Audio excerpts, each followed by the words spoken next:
ಅಶ್ಲೀಲ video case ಅಪ್ಪ ಮಗನಿಗೆ ಉರುಳಾಗತ್ತ. ಇವತ್ತು ಎಸ್ಐಟಿ ವಿಚಾರಣೆಗೆ ಹಾಜರಾಗ್ತಾರಾ ಎಚ್.ಡಿ. ರೇವಣ್ಣ. ಅಶ್ಲೀಲ ವಿಡಿಯೋ ಕೇಸ್ ರೇವಣ್ಣ ಹಾಗೆ ಪ್ರಜ್ವಲ್ಗೆ ಉರುಳಾಗತ್ತ. ಇವತ್ತು ಎಸ್ಐಟಿ ವಿಚಾರಣೆಗೆ ಎಚ್.ಡಿ. ರೇವಣ್ಣ ಹಾಜರಾಗ್ತಾರೆ. ಬೆಳಗ್ಗೆ 11 ಗಂಟೆಗೆ ವಿಚಾರಣೆಗೆ ಹಾಜರಾಗುವಂತೆ ಎಸ್ಐಟಿ ಸೂಚನೆ ನೀಡಿದೆ.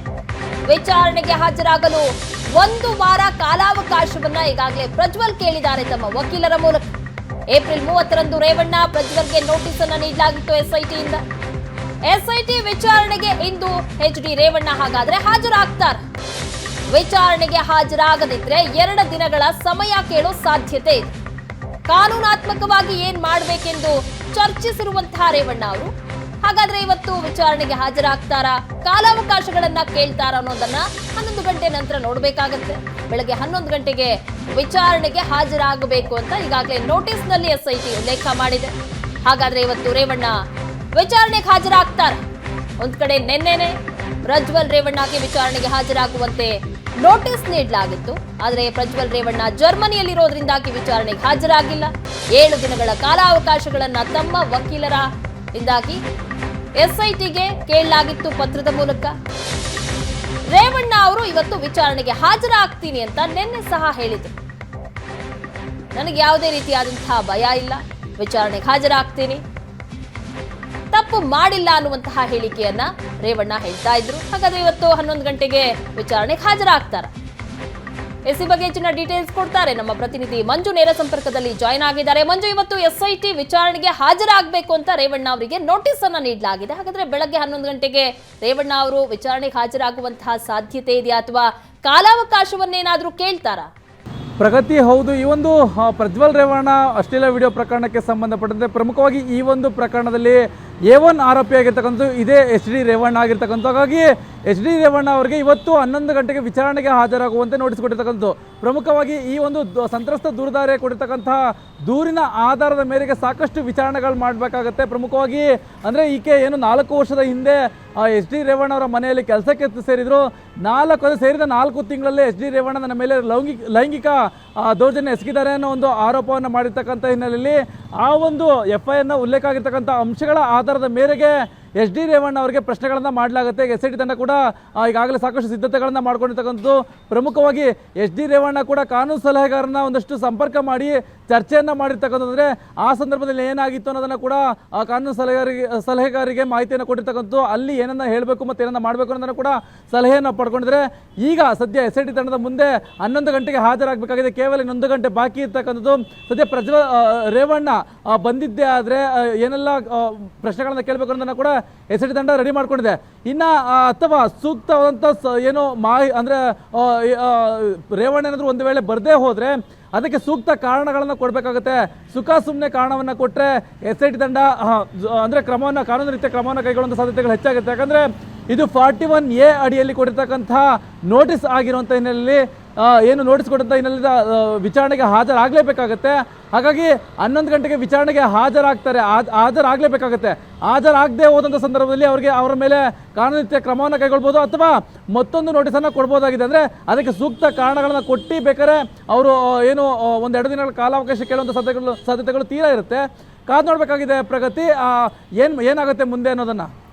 ಇನ್ನು ಮಂಜು, ಎಸ್ಐಟಿ ಇವತ್ತು ವಿಚಾರಣೆ ಮಾಡಿದಂತಹ ಸಂದರ್ಭದಲ್ಲಿ ಯಾವೆಲ್ಲ ಪ್ರಶ್ನೆಗಳನ್ನ ಕೇಳುವಂತಹ ಸಾಧ್ಯತೆ ಇದೆ? ಇಲ್ಲಿ ಪ್ರಮುಖವಾಗಿ FIR ನಲ್ಲಿ ಏನೆಲ್ಲ ವಿಚಾರಗಳು ದಾಖಲಾಗಿದೆ, ದೂರುದಾರೆ ಏನೆಲ್ಲ ವಿಚಾರಗಳನ್ನ ದಾಖಲು ಮಾಡಿದ್ದಾರೆ FIR ನಲ್ಲಿ, ಅದೇ ವಿಚಾರಗಳನ್ನ ಇಟ್ಕೊಂಡು ಇವತ್ತು ವಿಚಾರಣೆಯನ್ನ ನಡೆಸ್ತಾರಾ ಎಸ್ಐಟಿ ಟೀಮ್?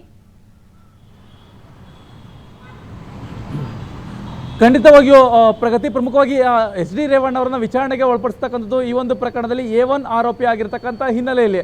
ಅಂದರೆ ಏನು ಸಂತ್ರಸ್ತೆ ಮಹಿಳೆಯನ್ನು ಕಂಪ್ಲೇಂಟನ್ನು ಕೊಟ್ಟಿದ್ರೆ ಆ ಮಹಿಳೆ ಕೊಟ್ಟಂಥ ಕಂಪ್ಲೇಂಟ್ನಲ್ಲಿ ಉಲ್ಲೇಖ ಆಗಿರ್ತಕ್ಕಂಥದ್ದು ಅಂದರೆ ಸೂರಜ್ ರೇವಣ್ಣ ಅವರ ಮದುವೆ ಸಂದರ್ಭದಲ್ಲಿ ನಾನು ಇವ್ರ ಮನೆ ಕೆಲಸಕ್ಕೆ ಸೇರಿಕೊಂಡೆ, ಹಾಗಾಗಿ ಸೇರಿಕೊಂಡಂಥ 4 ತಿಂಗಳಿಗೆ ರೇವಣ್ಣರವರು ನನ್ನ ಮೇಲೆ ಲೈಂಗಿಕ ದೌರ್ಜನ್ಯ ಎಸಗಿದ್ದಾರೆ ಅನ್ನೋ ಒಂದು ಆರೋಪವನ್ನು ಮಾಡಿರ್ತಕ್ಕಂಥದ್ದು. ಇದೇ ಆಧಾರದ ಮೇರೆಗೆ ಅವರನ್ನ ಅಂದರೆ ಈ ಒಂದು ಸಂತ್ರಸ್ತೆಯನ್ನು ಯಾವಾಗ ಕೆಲಸಕ್ಕೆ ಸೇರಿಸ್ಕೊಂಡ್ರಿ ಮತ್ತು ಮತ್ತು ಹೇಗೆ ಅವ್ರ ನಡವಳಿಕೆ ಇತ್ತು ಮತ್ತು ಇವ್ರ ಮೇಲೆ ಈ ರೀತಿಯಾದಂಥ ಲೈಂಗಿಕ ದೌರ್ಜನ್ಯ ಎಸಗಿದ್ದೀರಾ ಅನ್ನೋ ಒಂದು ಆರೋಪ ಇದೆ. ಇದಕ್ಕೆ ನಿಮ್ಮ ಸ್ಪಷ್ಟತೆ ಏನು ಅನ್ನೋದನ್ನು ಕೂಡ ಕೇಳಲಾಗುತ್ತೆ. ಒಂದು ವೇಳೆ ಸಂತ್ರಸ್ತೆ ಏನಾದರೂ ಎವಿಡೆನ್ಸ್ಗಳನ್ನು ಕೊಟ್ಟಿದ್ದೆ ಆದರೆ ಅಂದರೆ ಅಥವಾ ಆ ಸಂದರ್ಭದಲ್ಲಿ ಏನಾದರೂ ಮೆಡಿಕಲ್ ಚೆಕಪ್ ಆಗಿರ್ಬೋದು ಅಥವಾ ಸಂಬಂಧಪಟ್ಟಂಥ ಎವಿಡೆನ್ಸ್ಗಳನ್ನು ಕೊಟ್ಟಿದ್ದೆ ಆದರೆ ಅಂತಹ ಎವಿಡೆನ್ಸ್ಗಳನ್ನು ಮುಂದಿಟ್ಟು ಎಚ್ ಡಿ ರೇವಣ್ಣ ಅವರಿಗೆ ವಿಚಾರಣೆಯನ್ನು ಮಾಡುವಂಥ ಸಾಧ್ಯತೆಗಳು ಹೆಚ್ಚಾಗಿರುತ್ತೆ.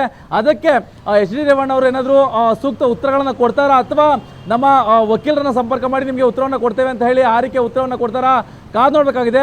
ಒಟ್ಟಾರೆಯಾಗಿ ಇವತ್ತು 11 ಗಂಟೆಗೆ ವಿಚಾರಣೆಗೆ ಹಾಜರಾಗ್ತಕ್ಕಂಥ ಎಚ್ ಡಿ ರೇವಣ್ಣ ಅವರ ಏನು ವಿಚಾರಣೆ ಏನಿದೆ ಅದು ಬಹಳ ಕುತೂಹಲ ಮೂಡಿಸಿರ್ತಕ್ಕಂಥ.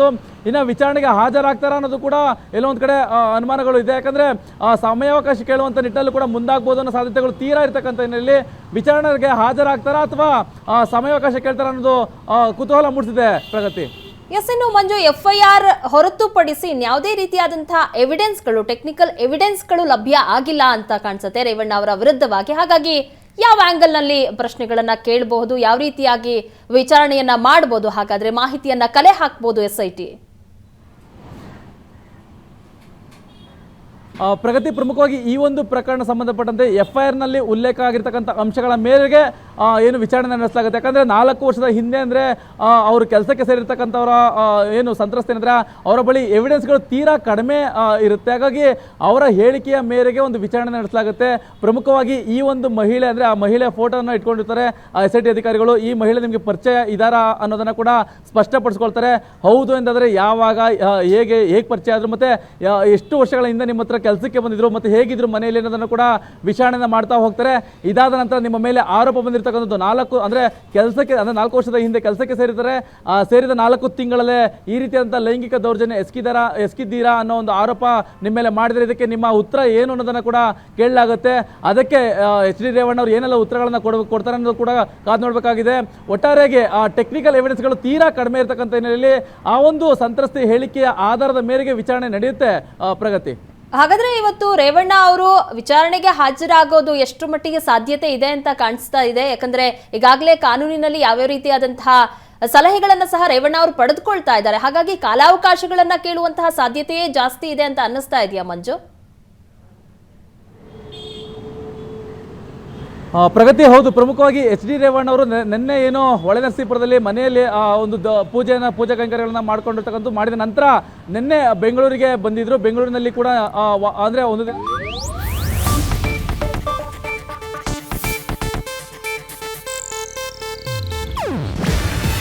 ಇದು ಏಷ್ಯಾನೆಟ್ ನ್ಯೂಸ್ ನೆಟ್ವರ್ಕ್ ಪ್ರಸ್ತುತಿ.